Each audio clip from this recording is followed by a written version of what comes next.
বোরোর ভরা মৌসুমেও হিলিতে বাড়ছে চালের দাম।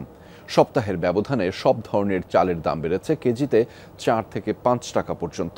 এতে বিপাকে পড়েছেন সীমিত আয়ের মানুষ। অভিযোগ উঠেছে সিন্ডিকেট করে দাম বাড়ানোর। এদিকে বাজার স্থিতিশীল রাখতে অভিযান চালিয়েছে স্থানীয় প্রশাসন।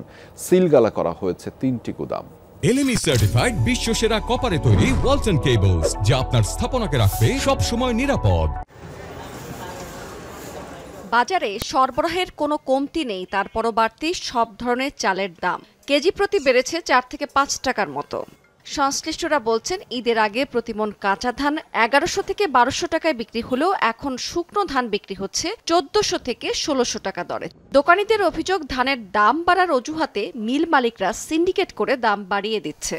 এই সিজনে এই সময় চালের বাজার বাড়ে না, হঠাৎই চালের বাজার একটু বেশি, আমরা কিনতেছিও বেশি, বেচতেছিও বেশি। এর পর ধানের দাম বাড়ছে, ঠিক আছে, সেই ধানের চাল তখন তৈরি করে নিত, সেই ধান তো স্টক করে রেখে দিতে।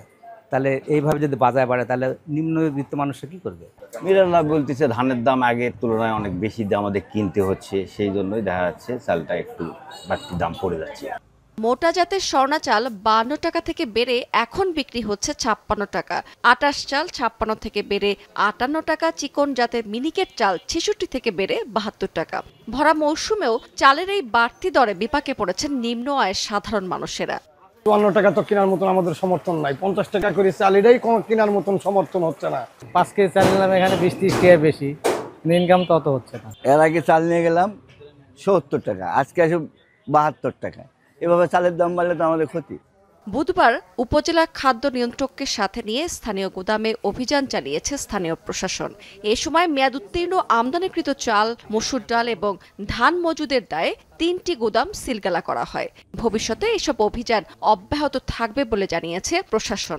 আমদানিকৃত চাল এবং আমদানিকৃত ডাল মেয়াদের যে সময়সীমা আছে সেটার বাইরে মজুত করা হচ্ছে, এবং একই সাথে ধান এখানে মজুত করার কথাই না, সেটা অবৈধভাবে মজুত করা হচ্ছে। তো আমরা আইন অনুযায়ী যে সিলগালা করা সেটা করেছি। চালে আমরা মজুদ পেয়েছি এখানে মেয়াদ উত্তীর্ণ মজুদ হচ্ছে 271 মেট্রিক টন। ধান পেয়েছি হলো আমরা 1933 মেট্রিক টন, প্রায় 2000 মেট্রিক টন। ধানের যে মজুদ আমরা পেয়েছি 1900 সামথিং, যেটা এইটা হচ্ছে আপনার কোনো প্রকার ডকুমেন্ট তারা দেখাতে পারেনি, মজুদের সপক্ষে কোনো কাগজপত্র দেখাতে পারেনি। চালের দাম নিয়ন্ত্রণে কার্যকর ব্যবস্থা গ্রহণের দাবি জানিয়েছেন সাধারণ ভোক্তারা। রাবেয়া স্মৃতি, যমুনা নিউজ।